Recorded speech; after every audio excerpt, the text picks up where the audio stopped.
Okay, kung ang isang church ay reform, ito ang tatlong items o point ng pagtuturo ng covenant theology. Pag sinabi kong reform, sa Westminster Confession of Faith, ang mga Presbyterian churches ay ganito rin ang kanilang pagtuturo patungkol sa covenant theology. At ito ay covenant of redemption. Ang ibig sabihin nitong covenant of redemption, of course, alam natin yan ay patungkol sa salvation, pero yan ay nangyari before the creation of the heavens and the earth. So yan ay before time, wala pa ang mundo, wala pa ang tao, ay meron ng covenant of redemption. Excuse me. At ito ay tipan ng Ama at ng Anak. So ito ay God the Father and God the Son. Ano yung covenant ng Father sa Son? Ang Father ay magbibigay ng mga elect sa anak. At ang tipan naman ng anak ay ililigtas niya ang mga elect. So in a nutshell, yan ang covenant of redemption. At pagkatapos tumakbo ang kasaysayan ng sangkatauhan, nilikha si Adan at si Eva, at ito yung covenant of works. Ngayon, huwag tayong ma-confuse doon sa covenant of works after ni Adam, kasi ang covenant of works na tinutukoy dito sa Confession of Faith natin sa chapter 20 ay yung binigay kay Adam na pwede siyang magkaroon ng reward of life kung susunod siya. At yung covenant na yon ay nangyari sa Garden of Eden. Alam niyo, merong mga pastor na nagsasabing walang covenant sa Garden of Eden kasi walang mention na word na covenant. Ano ang sagot ko doon?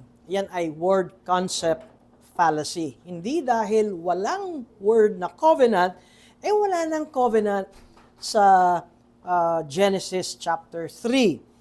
Sa Hosea chapter 6 verse 7, ang nagsabi na ang Israel ay nag-disobey sa covenant ng Diyos katulad ng disobedience ni Adam.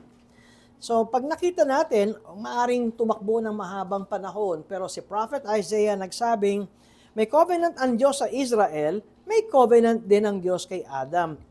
Kaya pardon me for saying this kung mayroong mga preachers na dahil walang covenant sa Genesis kay Adam, kaya walang covenant of works.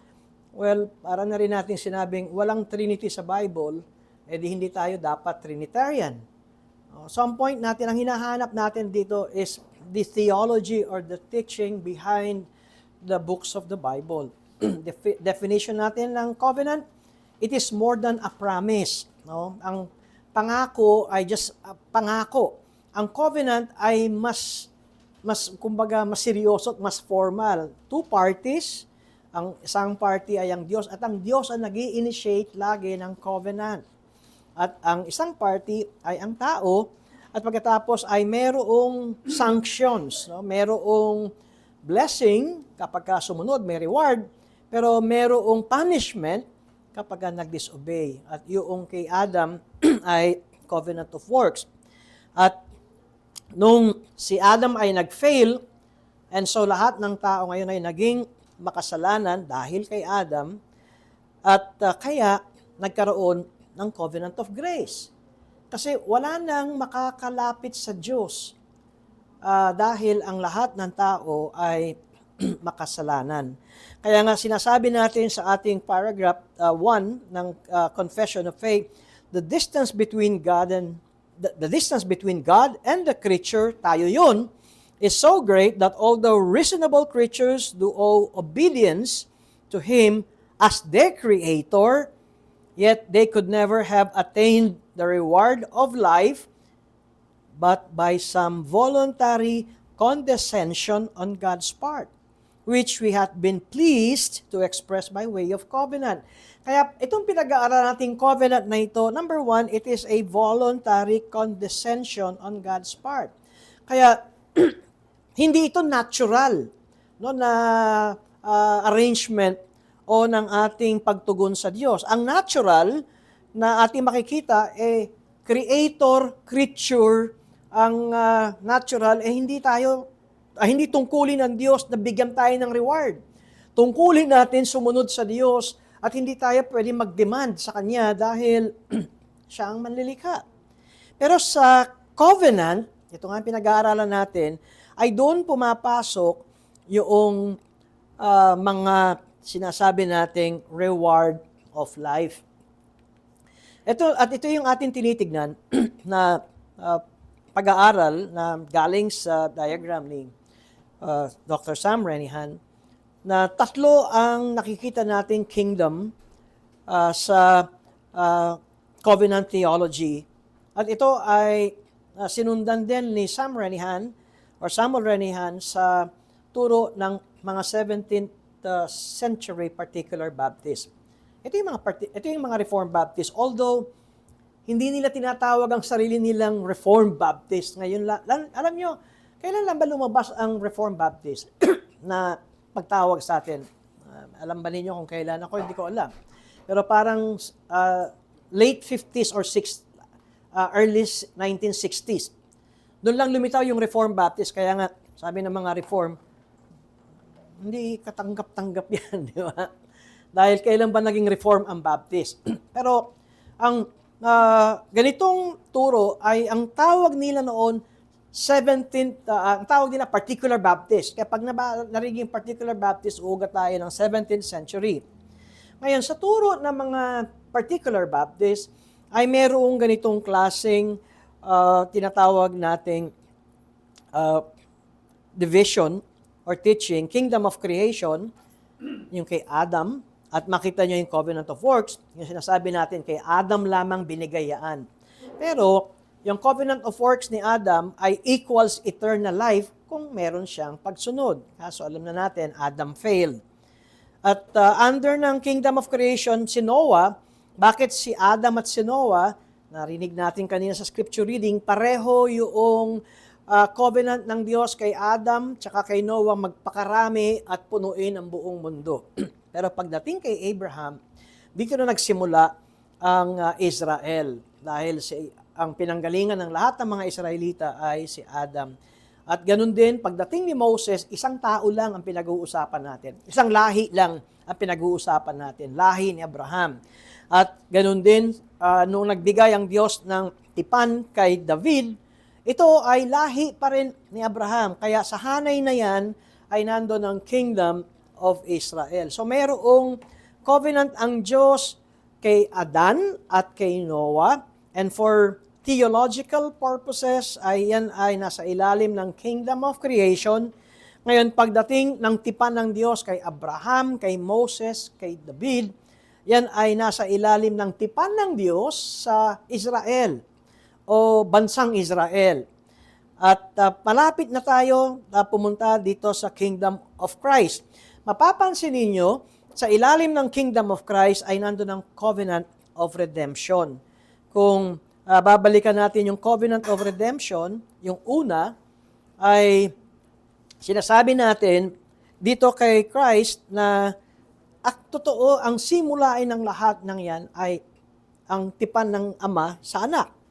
At ang kaganapan, okay, ng Covenant of Redemption ay ang Covenant of Grace. Nung namatay si Christ sa cross at nailibing at nabuhay na muli, doon natin makikita na in-establish ng Diyos ang Covenant of Grace, pero yan ay naroon na sa simula pa lamang ng tipan ng Diyos, ng Ama at ng Anak.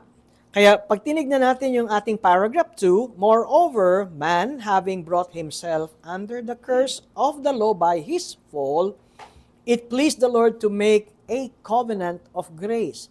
So pumasok na yung covenant of grace kasi nag-fail si Adam, yung covenant of works niya na sana ay magbibigay ng eternal reward o eternal life sa lahat ng tao at sa buong mundo, failure na yon. At ngayon ay sinasabing, it pleased the Lord to make a covenant of grace wherein He freely offers unto sinners life and salvation by Jesus Christ. So ang covenant of grace is the offering sa ating mga makasalanan ng kaligtasan sa pamamagitan ng gawa ni Kristo. Tapos tingnan nyo ang ating confession, requiring, kailangan ito, of them, faith in Christ, that they may be saved. So ang salvation natin ay pagsampalataya kay Kristo para tayo maligtas. And promising to give unto all those that are ordained unto eternal life His Holy Spirit. Ngayon, sa covenant of grace, ang pangako ay yung na-ordain unto eternal life. Sino yung mga yon? Elect. So, ang promise ay sa mga elect, sa lahat ng elect, tatanggapin nila ang Holy Spirit. At pagkatapos, ano ang ating makikita sa ilalim ng covenant of grace? To make them willing and able to believe. Kaya pag nakita ninyo ang covenant of grace, ito ay ang salvation ng mga elect at ito ay sa pamamagitan ng pagsampalataya nila kay Jesus. Pag sinabing pagsampalataya kay Jesus ay hindi lang yung krus na nakapako si Jesus. Hindi, ang sinasabi natin ay yung gawa at turo at kung sino si Jesus. Yun ang ibig nating sabihin, pagsampalataya kay Jesus. Kasi kung ikaw ay isang Romano Katoliko, tanggap mo si Jesus. Pero ang tanong, naintindihan mo ba kung ano ang works and teaching and life ng Panginoon? At yan ang mga passages na nakita natin. Ngayon, tingnan nyo ang paragraph 3. This covenant, meaning the covenant of grace, is revealed in the gospel, first of all, to Adam, in the promise of salvation by the seed of the woman. Number 5, pag nakita niyo ang footnote noon, Genesis 3:15. So, nandun na ang point, promise. Kaya, hindi ito covenant. Ito ay promise. At yun ay seed ng woman, at ito ang diin natin sa 1689 federalism, and afterwards, by further steps. Sinasabi natin, itong Genesis 3:15, itong promise na ito ay may tatakbuhin pa. Kasi, and afterward, it was promised ng Genesis 3:15, at pagkatapos, and afterwards, by further steps. Okay, so nakita natin yung 3 kingdoms kanina, until the full discovery thereof was completed in the New Testament. Promise of salvation, at pagkatapos further steps, at pagkatapos hanggang sa dumating tayo sa completion ng New Testament. And it is founded in that eternal covenant transaction. Ang pundasyon lahat nito ay yung covenant of redemption. Yun. Covenant o eternal covenant transaction or the covenant of redemption between the Father and the Son. Tignan nyo, it's about and was between the Father and the Son about the redemption of the elect. Ngayon, alam na natin kung ba tinawag na covenant of redemption. And it is alone by the grace of this covenant that all the posterity of fallen Adam that ever were saved did obtain life and blessed immortality, man being now utterly incapable of acceptance with God, those terms on which Adam stood in his state of innocency. Gasgas na ito. Pero maging maliwanag nawa sa atin ito kasi merong mga Reformed Baptist na ang hawak ay hindi itong turo na ito. Okay? Although pareho tayo ng confession, diba? Yung confession na binasa ko ay confession ng Reformed Baptist, pero dalawa pa rin ang turo o kanilang teaching when it comes to covenant theology. Kaya nga ating tinitignan at dinidiin na ang simulain ng Old Covenant ay doon sa Kingdom of Israel. Ngayon, bakit hindi natin sinama yung kay Adam? Although, sa turo ni Apostle Paul, merong 2 Adan. No, yung unang Adan na federal head, kumakatawan sa lahat ng tao, at merong second Adam na si Jesus, turo ni Apostol Pablo, na kumakatawan sa lahat ng mga elect, sa lahat ng mga ililigtas ng Panginoong Jesus. Kaya kung makikita natin yung unang Adan ay nag-fail doon sa covenant ng Ama sa kanya, pero itong second Adam na si Jesus ay nagtagumpay doon sa covenant ng Ama sa kanya. So yung first Adam failed sa disobedience, pero yung second Adam ay nag-succeed sa pamamagitan ng kanyang obedience. Pero sa covenant na pag-aaral natin, ang sinasabi natin na Old Covenant saka ng New Covenant ay nagsimula kay Abraham. Bakit? Bakit kay Abraham? Abraham, Moses at David. Kasi kung makikita ninyo, si Abraham ay inihiwalay ng Diyos sa kanyang bayan. Ngayon, yan ay anino na tayo ay inihiwalay ng Diyos sa kadiliman. Kaya't kung makikita natin yung turo ng Old and New Covenant ay nagsimula sa chosen people of God. Anong tawag sa atin? Chosen people of God din. Pero ang pinagkaiba ay physical ang Old Covenant at ano ang New Covenant? Spiritual.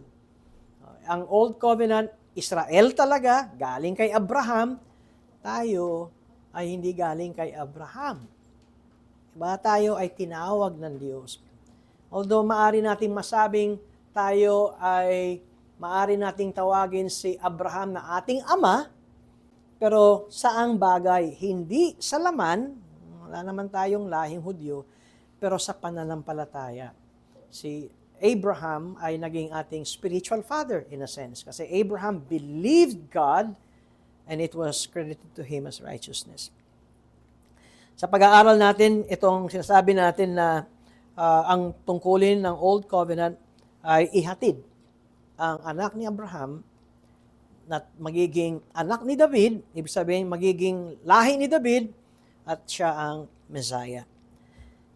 Sa pag-aaral natin, ang pag-asa ng mga Israelites, pagdating sa Messiah, tatandaan natin na ang kanilang talagang Messiah noon. Messiah, Kristo, Savior, ang hari nila. Kaya, pagka nagbabasa tayo ng Old Testament passages, tingnan natin mabuti kapag nababanggit ang the anointed, the Messiah, yan ay patungkol yan sa king at yan ay under ng Davidic Covenant. At kapag Davidic Covenant, yan ay nakafocus sa Kingdom of Israel at yan ay sa hari. Kaya lagi kong nababanggit kung ano yung hari, yun ang bayan o yun ang tao. Kaya sa kanila ay nakapako sa kanila ang kanilang pag-asa sa king dahil ang king nila ang Messiah. Ngayon, tingnan niyo itong passage na ito. Yan ay Psalm chapter 20. Hindi ko na ilagay yung passage. Psalm chapter 20, verses 6 to 9. Now, tingnan niyo. Now, I know that the Lord saves His anointed. Okay, so ang point nito ay yung anointed ay king. Now I know that the Lord saves His king. He will answer him. God will answer the king from His holy heaven with the saving might of His right hand. Some trust in chariots and some in horses, but we trust in the name of the Lord our God. Ang tiwala namin ay nasa Diyos. They collapse and fall, but we rise and stand upright. Pagkatapos, verse 9, O Lord, what? Save the king. May He answer us when we call. Pag tinignan ninyo ito, Psalm 20, ang kanilang strength, ang kanilang confidence, of course, nasa Diyos. Pero ang tuon nila ay ang hari. Ang hari ang pinakikinggan ng Diyos. Tapos, nabago ang kanilang tiwala at pananaw pagdating sa king. Dahil ang nangyari dito ay lahat ng hari na galing kay David ay laging naging failure. Kaya yung pag-asa nilang, uy, may bago tayong hari. Ibig sabihin yan, galing yan kay David, ito na ang pag-asa natin. And then, nag-fail na naman. Kaya ang paulit-ulit na mababasa natin dito ay kapag ka ang hari ni David, galing sa lahi ni David, ay sumusunod sa Diyos, pinagpapala sila. Pinapayaman sila, nagiging matahimik ang kanilang lupain. Pero pagka sila ay nag-disobey, yung hari mismo ang una, meron din silang curses. Ngayon, di ba nahati ang kingdom, Northern Kingdom at Southern Kingdom? Kung makikita natin, lahat ng hari sa Northern Kingdom ay masamang hari. At sila ang nauna na naging nawala at inatake sila ng Syria. Ang Southern Kingdom, merong mga good kings, kaunti lamang, mas marami ang mga wicked or bad kings.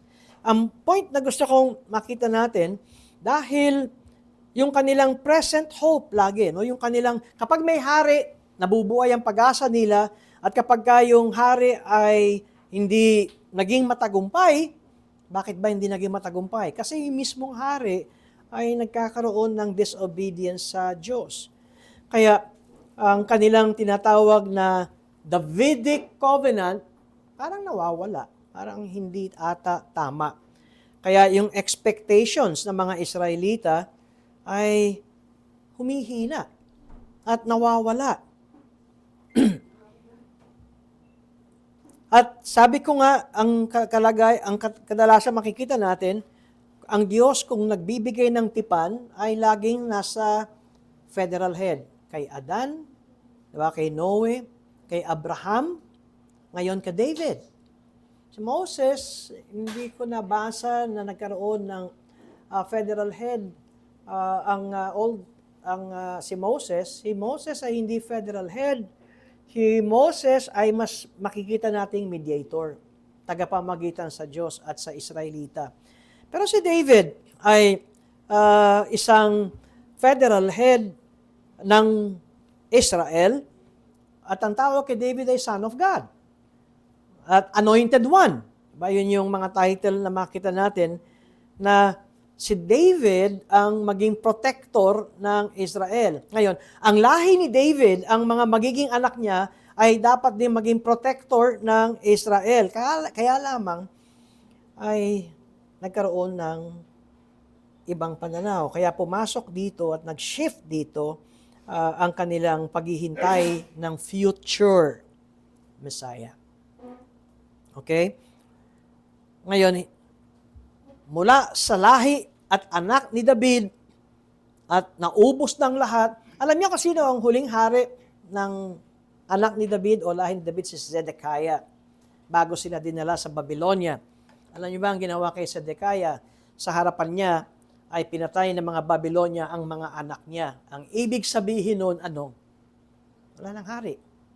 Wala nang magtutuloy sa dugo ni Zedekiah. Hindi lang yon, binulag siya at dinala sa Babylon bilang bihag. So pagtapos noon, nandun sila sa Babylonia, nasa na yung tipan ng Diyos kay David. Para bang nawala na yung Davidic covenant.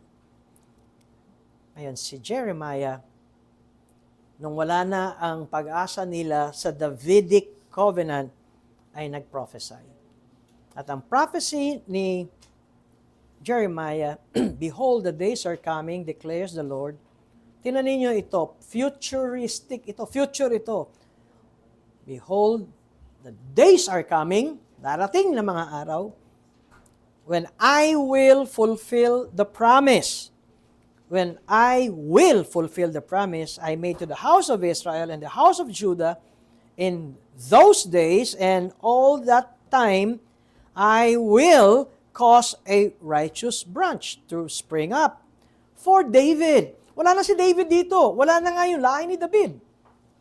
Pinatay na nga yung mga anak ni Zedekiah na hari. He shall execute justice and righteousness in the land. Verse 16, in those days, Judah will be saved, and Jerusalem will dwell securely, And this is the name by which it will be called. The Lord is our righteousness. For thus says the Lord, David shall never lack a man to sit on the throne of the house of Israel. Nakita ninyo, Old Testament, Old Covenant, Prophet Jeremiah ay nagsasabing, hindi pa tapos ang lahi ni David. Yun yung point ng sinasabi dito. At pagkatapos sa Jeremiah 31, verses 31 to 34, ulit, Behold, the days are coming, declares the Lord, when I will make a new covenant with the house of Israel and the house of Judah, not like the covenant that I made with their fathers on the day when I took them by the hand to bring them out of the land of Egypt. Nakita ba ninyo yung dalawang covenant? New covenant at saka yung old covenant. Ngayon, pag sinabi natin pareho lang yan, ang salita ng Diyos ang nagsasabing magkaiba. Tama ba? O ako lang ang nakakaintindi nun? I will make a new covenant at pagkatapos sinabi ng Diyos, not like the old covenant. So the new covenant is not the old covenant, nor the old covenant is the new covenant. Katunayan, ang sabi ng Diyos through Prophet Jeremiah, that my covenant that they broke, ano ba yung lagi nilalabag ng mga Israelita? Di yung old covenant.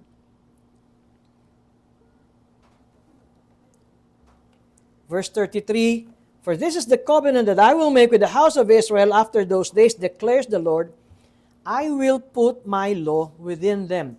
Ano ba yung old covenant? Nasaan yung law? Outside of them. Kasi yung law ay isinulat saan? Sa bato. At outside of them. Ano ang new covenant? Yung law, which is the whole teachings of God, ay ilalagay sa puso ng taong itong nasa ilalim ng new covenant. Magkapareho ba yun? Hindi. I will write it on their hearts. I will be their God, and they shall be my people, and no longer shall each one teach his neighbor and each his brother, saying, Know the Lord.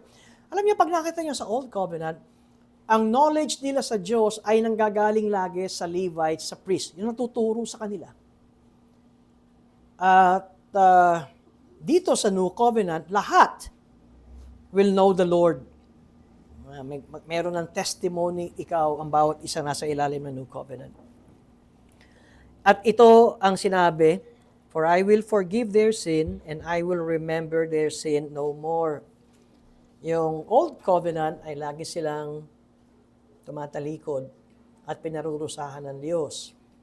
Under ng New Covenant, meron silang forgiveness sa kanilang kasalanan at hindi na tatandaan pa ng Diyos ang kanilang kasalanan.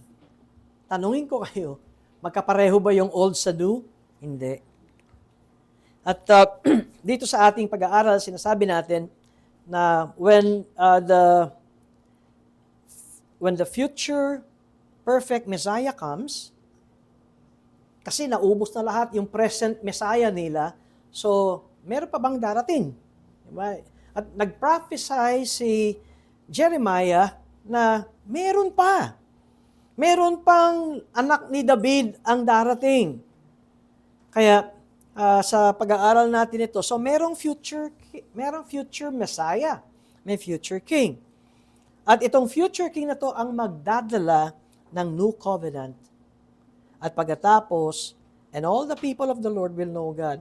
Nakita niyo yung diagram natin sa pag-aaral natin ito. Ito ay covenant ng Diyos kay Abraham at meron siyang isa na magiging blessing ng buong mundo. Yun ay si Jesus.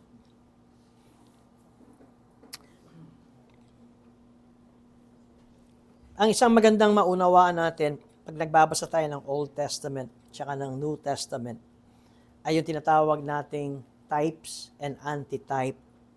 O kaya, pag sinabing type, shadows, anino. O kaya, hindi ito ang fulfillment. O kaya ay, pag sinabi nating shadows and substance. Shadows and fulfillment. At yan ay isang rule sa hermeneutics or interpretation ng tinatawag ng typology.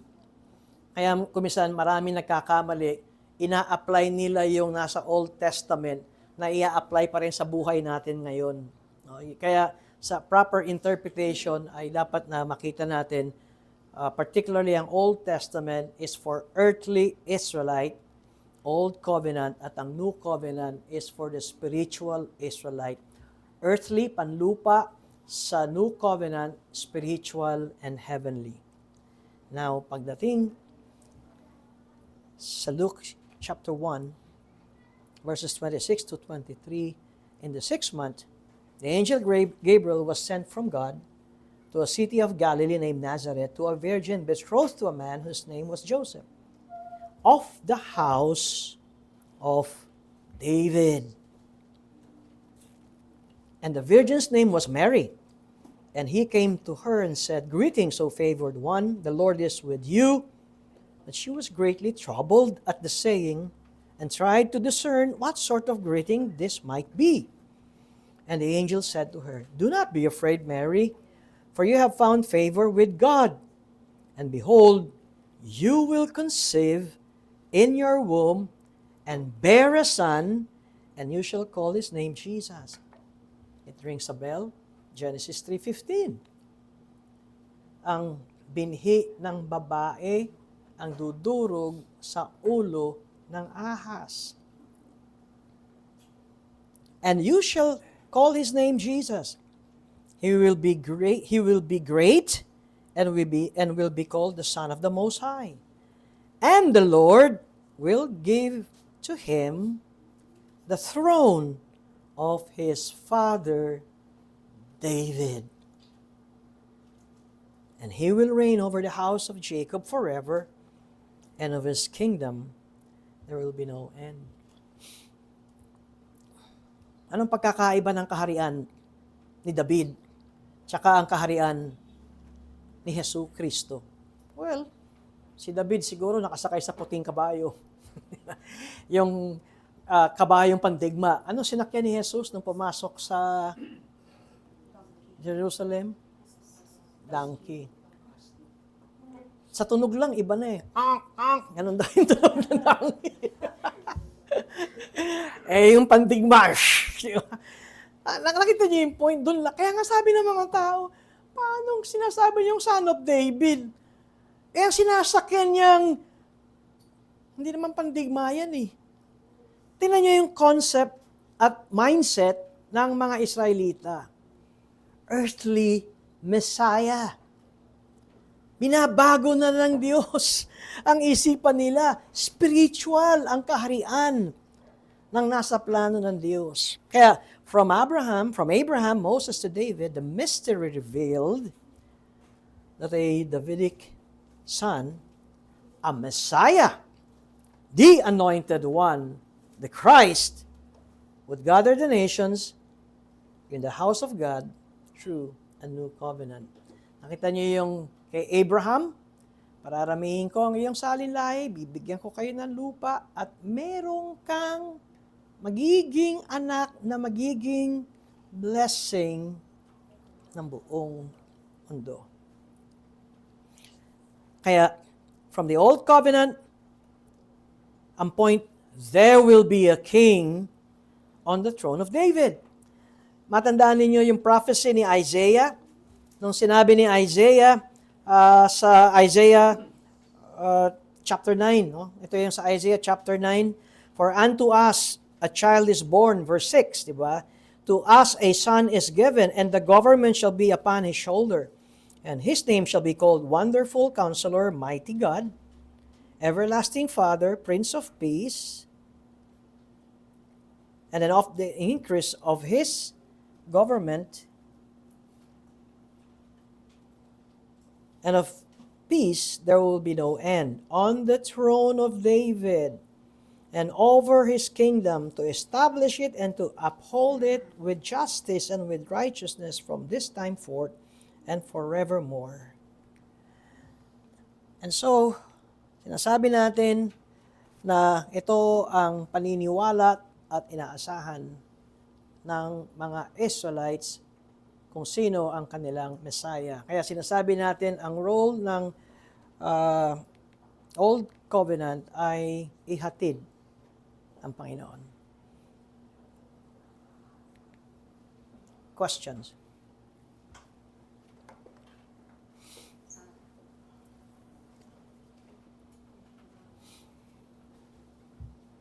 Federalist na kayo?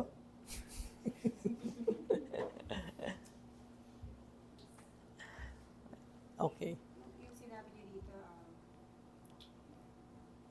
from Abraham, Moses to David, the mystery revealed that the Davidic son, the Messiah, the anointed one, the Christ, would gather the nations in the house of God to a new covenant. Yung house of God na tinutukoy. Ito ba yung sasabi mo? Yan?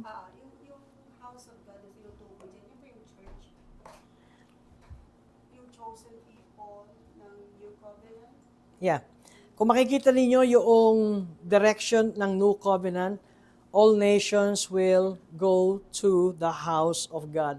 Ngayon, pag sinabing all nations, ito pa, magandang tanong yan dahil ang isipan ng mga Hudyo sila lang. Kaya nga sinasabi, kayo, ano ba ang tawag doon? Second thought lang kayo eh. Pero ang totoo hindi. Oo, sabi. Ang totoo hindi. From the very start, elect nga ang sinabi doon sa Covenant of Redemption. Di ba yung word na elect? Tapos sinabi ni Apostle Paul sa Ephesians, mga hentil ito, kayo ay elect. So doon pa lamang sa original plan ay hindi Israelita lang. Ang pinakamaganda sabihin natin doon sa confession natin, by further steps, di ba, tumakbo, hanggang sa makita natin ang fulfillment ng Covenant of Redemption sa Covenant of Grace or New Covenant. Kaya itong sinasabi mong ito na Davidic Son, yung Messiah, yung Anointed, yung Kristo, yan ay walang iba kundi yung final, the fulfillment, and would gather the nations in the house of God. Nations is not only the Jews or the Israelite, but Gentiles as well, Hudyo at Hentil. Kaya nga nung sinabi ni Pablo, there's neither Jew nor Gentile. Hindi na natin pinag-uusapan yung physical. Ang pinag-uusapan natin ngayon ay ang elect. At ang elect ay binubuo ng lahat ng mga Hudyo at ng mga Hentil.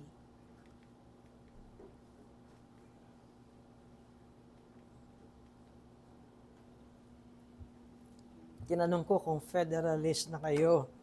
Ibig sabihin, hindi ko naman kayo sinasabing dapat maging 1689 federalism ang inyong view. Ang sinasabi ko, bigyan nyo ng panahon na ituro ito sa atin, and ang tungkulin naman ng pastor is let the Word of God and itong teaching na ito convince you. Nawa, huwag kayong sumunod sa tao dahil siya ay teologo o kaya siya ay sikat, siya ay celebrity minister, at kapag siya nagturo, tama ng lahat yan. Ang gusto kong mangyari sa atin ay magkaroon tayo ng tawag na critical thinking.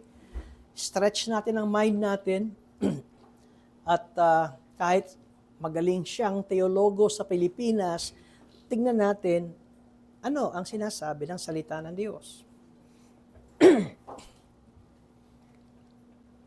At hindi ito imbensyon. Ito ay turo na tinuturo na ng 17th century Baptist. Yes? Question? So naisip ko lang kasi ngayon ko lang din na-imagine na after the so many series of After 28 lectures. na-imagine ko lang because parang at the outset, I had this previous question pa rin that the triune God knew beforehand that Adam would fail, tama po ba? Oh, part yun. Tulad ng emphasis nyo kanina na hindi nagtagumpay si Adam doon sa covenant na yung covenant nila ng Ama. Parang kung na-imagine ko, how would I be able to make covenant with somebody na alam ko mag-fail? Hindi, kung tayo, Parang ganun po, yung kaya nagkaroon ng, at the onset, the triune God will covenant of redemption, and then there's this covenant of works through Adam. Actually, Then you write away yeah. that Adam would fail. So, parang kung titingnan natin sa, Oo. sa premise na ganito lang, bakit ako magkakaroon ng covenant sa isang tao na alam ko mag-fail? So, parang yung po ang hindi ma-establish sa akin ngayon. Parang, and that's why we have some parang successions of further steps hanggang dun sa fulfillment. But Yung- at the onset, they knew that Adam would fail. Pag nakita natin talaga, ang covenant talaga ng Diyos is this a covenant of grace. That is the original plan. Halimbawa, kung tayo ay nanonood ng sine, ngayon pag ako nanonood napapansin ko ang style ngayon ng mga direktor ay biglang may ipapakita. Yung first tawag doon. First episode. First. Tapos mapapansin mo, biglang pag tumakbo na, 2 years ago, may flashback. Tapos, ito na yung realidad, ito na yung ngayon, pagkatapos 2 years ago or 10 years ago, tapos tumatakbo 10 years ago hanggang sa dumating sa realidad. Sa akin, ang paliwanag ko ay ganito. Ipinaliwanag ng apostol, actually ang mga apostol ang nagsabi na before the foundations of the world, elect na kayo pinili na kayo. Ang mga apostol ang nagpaliwanag noon. Kaya nga, si Augustine ang nagsabi na ang proper interpretation ng Scripture, ang New Testament, ang dapat na mag-interpret sa Old Testament. And so, ganito ang nangyari. Pagdating sa New Testament, sa sulat ni Pablo, sinabi, ito yung talaga. Covenant of Redemption. Ito talaga ang plano ng Diyos. At pagkatapos, tumakbo na yung sin hanggang sa dumating tayo sa katapusan. Siguro ganun na lang para maipaliwanag ko. Ang Diyos ay hindi katulad natin. Laging tanong, bakit ako gumawa ng tipan? It is a legitimate question kung alam ko mag-fail. Pero pag tinanong natin, habang nanonood tayo, tumatakbo isip natin, bakit ganun? Pagdating sa Covenant of Grace, yung pala ang plot. Diba? Yung pala yung ending ng pelikula. Kaya, lagi ko lang sinasabi na matrain tayo na wag lang tayong, ano yung term ko lagi, hook, line, and sinker. Tanggap lang ng tanggap, lulun ng lulun. Porkit kagalang-galang siyang mangangaral, tao pa rin siya. Alam mo, ako'y tao pa rin. Kaya nga sinabi ko, federalist na ba kayo? At wala naman akong inimbento. Katunayan, hindi nga akin tong lecture na to, kay Sam Renihan ito. At ako'y very thankful sa kanya dahil sinabi niya, ito sinabi niya sa akin talaga, itong author na to. Well, Pastor Diego, if you would still doubt, go to Angus Library. Sabi ko, where is that? Saan ba yun? Lumipad ka muna papunta sa England at doon sa mga library, nandun lahat ng turo na ito. Alam niyo kung bakit sinasabi ko? Dahil natabunan ito. Dahil mahirap ang Baptist. At ang mayaman ay ang mga reform. Kaya pag nakita nyo ang publications at ang imprenta, karamihan ay Reform, Westminster ang kanilang confession. Kaya meron tayong mga Baptist, yung 20th century Reformed Baptist, ang teaching nila ay classical covenant theology kasi yun ang libro na kanilang pinag-aralan. Ngayon lang naglalabasan ito dahil merong nagsaliksik at ginawang libro. Yes? So, having understood the covenant of works and until na yung covenant of grace and yung sa further steps, ang question ko ay, meron pa ba tayong aabangan? Kasi nasa present tayo, merong past, may present, yung future. Ang tanong ko, may aabangan pa ba tayong panibagong covenant?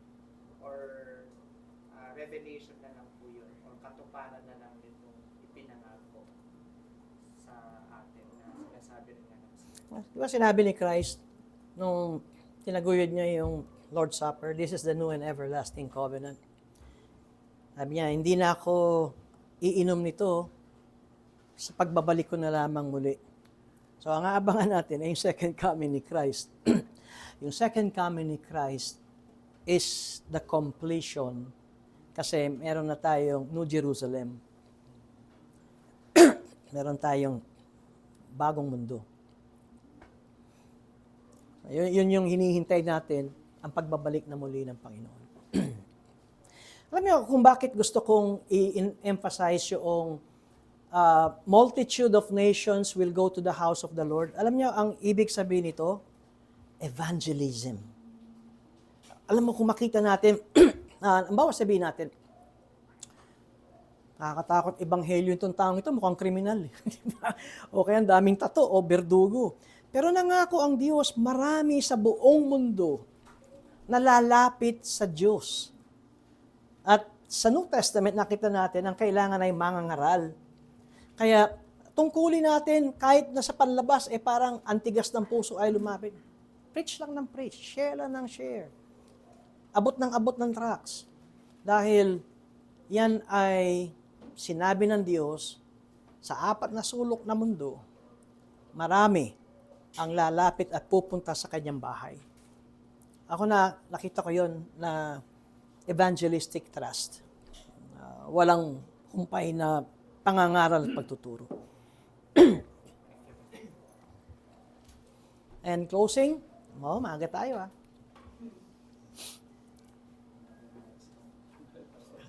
Para sa kapakanan ng lahat, o siguro nakakarami, pakiulit-ulit in simple words. Kanina, you were giving a challenge. Federalist na kayo? Federalist na ba kayo? Pero iniisip na sa mind ko, kung nalalaman ng karamihan sa amin, ano ba talaga yung pagkakaiba yung simple words ng classical at saka federalist? Okay. Oo nga. Yun din yung tanong sa akin kagabi sa bahay. Ang classical covenant theology ay nagsasabing yung Genesis 3:15, nung sinabing ang binhi ng babae ang siyang dudurog sa ulo ng ahas ay yun na yung covenant of grace. Okay, ang 1689 Federalist ay doon ipinahayag at doon ipinangako ang covenant of grace. Nakita niyo ang pagkakaiba. Number 1, covenant of grace na yung Genesis 3:15. So, hanggang sa namatay si Kristo, kaya pag nakakita kayo ng payong o parang rainbow, Genesis 3:15 hanggang sa cross ay covenant of grace. Ang Federalist 1689, yung Genesis 3:15, hindi yun ang covenant of grace, kundi yan ay promise. Kasi dinefine natin kung anong pinagkaiba noong covenant tsaka ng promise. Pangalawa, maaaring hindi natin napapansin, pag ganun ang turo natin, ang sinasabi natin, therefore there's only one covenant. Kasi from Genesis 3:15 hanggang sa cross, at isa yon, there is only one covenant. And yan ang position ng classical, at yan ang turo ng mga Westminster Confession of Faith.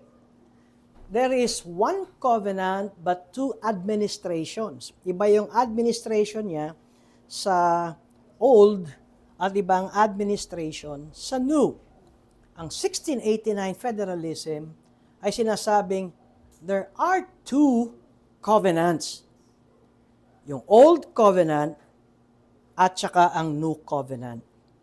Hindi ito parehas na in a sense na sinasabi natin na administration. Nakita niyo yung ginamit ko illustration na isang tao lang yan. Sa classical, kumbaga ang covenant ay isang tao lang. 2 damit lang siya. Nagpalit lang siya ng 2 damit, pero isang tao. Ang sinasabi ng 1689 Federalism, Hindi pwedeng maging isa lang kasi, alam mo, magkakaroon tayo ng problema. Therefore, lahat nung nasa Genesis 3:15 hanggang kay Kristo, kapag sinabi natin covenant of grace, ang covenant of grace ay gawa ni Kristo, all you have to do is receive it. Diba? Kung sinama natin yung Genesis 3:15, ang liwanag naman na yung Mosaic covenant ay kailangan nilang gawin at kailangan nilang sundin. Ang isa pa, ang turo ng classical covenant theology, ang Mosaic law ay covenant of grace din. At taliwas ito sa doctrine of grace natin. Dahil ang doctrine of grace natin ay gawa ni Kristo, tanggapin natin. Sa Mosaic, do this and you'll be blessed. Sumunod kayo at kayo pagpapalain. Hindi kayo sumunod, kayo ay masusumpungan ng punishment. So, pag nakita natin itong dalawang ito, na parehong hinahawakan ng Reformed Baptist forebears natin. Kaya nga may nagtanong, required ba ang RGBC member na maging federalist? Hindi. Sabi ko, kasi mismo yung Reformed Baptist, sa forebears natin, merong classical doon. Tsaka merong federalist. Pareho na mga akit sa langit yan. Yun ang point. Parehong Kristiyano yan. Pero, ang atin lang is for theological. At kung titignan nyo, you will appreciate yung ating biblical theological position pag naunawa natin ang covenantal theology. Kaya, sinasabi natin, ito ang pinaka maganda. Dalawa silang magkaiba, pero ang ginawa ng Old Covenant, inihatid ang final Messiah. At pagdating ng final Messiah, kaya nga sinabi ni Christ, I did not come here to abolish the law, but to fulfill it. Nung dumating si Kristo, done away na ang Old Covenant. So, in a sense, yun yung sigurong hindi one sentence yun eh. Definition ng pagkakaiba ng classical tsaka ng 1689 federalism.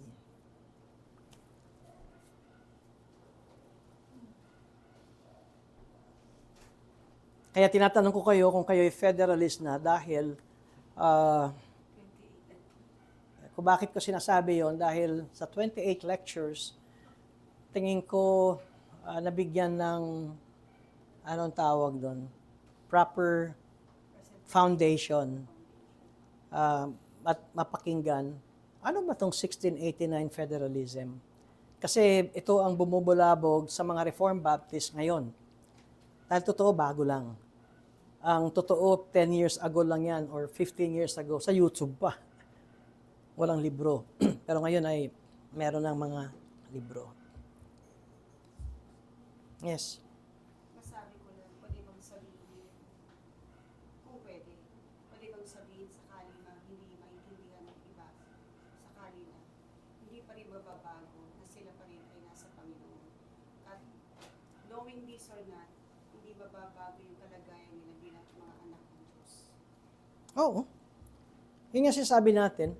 In fact, isa sa sumulat, contributor ng 1689 Baptist Confession of Faith. And by the way, nung sinulat ng 1689 Baptist Confession of Faith, 100 ang lokal na iglesyang Baptist. Okay, so 100 sila. At mayroon silang 100 representative, iba't iba isip. Hindi, ito ang tanong, Pastor, bakit di nilagay sa confession natin, ang Reformed Baptist ay federalist? Tapos na sana, di ba? Pero hindi nilagay yon. Alam niyo kung bakit? Nung time na yon ay persecuted ang mga hindi kumikilala sa Church of England. Kaya ang ibig sabihin noon, ang Church of England, ang ulo ng iglesia, hari. Diba? Yun ang Church of England, Anglican Church, hari. Ang tawag sa Baptist, kasama ang Presbyterian, Westminster, kasama ang Congregationalist, Savoy Declaration, sila Owen, at tawag yan non-conformist. Kaya sila yung persecuted. nung time na yun. Kasama na rin ng Anabaptist. Sila yung persecuted kasi hindi sila sumasabay sa Church of England. Hindi sila naniniwala sa Church of England. Kaya, nung 1646, meron tayong first London Baptist Confession of Faith. Pagkatapos, pumasok ang 1646 na Westminster. Tama ba yung dates ko? Tama. Tapos, Savoy Declaration is 1650 something, 58. Ang Savoy, sila Owen. Tayo, ang totoo, meron na tayong First London Confession. Kaya lamang mas pinalawig ng mga particular Baptist ng 1677. Alam nyo, itong 1689 natin, 1677 na yan, na nagtuturo na ang mga particular Baptist. It was publicized ng 1689. Bakit? Nandun na yung Act of Toleration, wala nang persecution, pwede ka na mag-imprenta ng iyong confession of faith. So ang aim talaga ng ating forebears ng particular Baptist ay hindi polemics. Meaning, hindi nila dinidepensahan ang Federalist 1689. Kundi, ang gusto nila ay masabi ang particular Baptist ay katulad ng Orthodox faith, katulad ng Presbyterian, katulad ng Savoy Declaration, at tayo mga Baptist. Naghiwalay lang, at inaamin naman talaga na tayo ay humiwalay sa doctrine ng church. Na tayo ay humihiwalay, hindi tayo nagbibinyag ng bata. Ngayon, alam niyo kung bakit sinasabi ng Westminster at Presbyterian, isa lang ang covenant, kasi nagbibinyag sila ng bata. Nagbibinyag sila ng members ng anak. Saan nila nakuha yun? Si Abraham, tinuli ang mga lalaki ng 8 days old. So, pinantay nila yung circumcision sa Old Covenant sa baptism ng infant sa New Covenant. Sabi ng mga Baptist, Credo Baptist kami. Ang binabautismuhan ay mananampalataya. Hindi ko lang alam kung paano pinaghiwalay ng Credo Baptist yung paniniwala ng covenant theology ng classical Credo Baptist. Hindi ko masubaybayan. Alam niyo si Greg Nichols ay respetadong Reformed Baptist. Meron siyang libro ng covenant theology ng mga Baptist. Pero merong sinabi si Greg Nichols na hindi lahat ay masasagot ko. At sana, sabi niya, sa future ay merong gumawa ng mga thesis at mga position about Baptist distinctive ng covenant theology. At ito na, ang naglabasa na ito. Okay, so let's pray. Marami pong salamat, Panginoon, sa aming pong pag-aaral. At nawa, ang makita po namin sa pag-aaral na ito ay hindi ang tao ang dapat po naming masunod. Ang tao ay gumagawa ng theology, ng mga systematic teachings.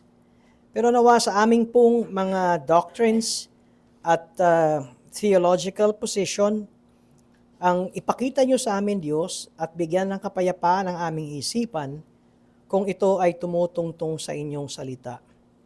Dahil ang inyong salita lamang ang sure foundation. At kami, Panginoon, ay nawang magkaroon ng kababaang loob na kung makita naming mali ang aming posisyon o kaya kung makita namin ito ay mas lalong encourage at magbigay ng mapayapang buhay sa amin sa pamamagitan ng theology na ito ay aming sundin. Huwag kaming tumingin sa personalidad ng mga teologo, kundi bagaman kami nagpapasalamat sa kanila dahil sila ang nagbigay ng panahon ng pag-aaral nito. Ngunit naway masabi namin sa aming pong conscience, sa aming isipan, sa aming puso, na ito nga ang inyong salita, Panginoon. Sa ngalan ni Jesus. Amen.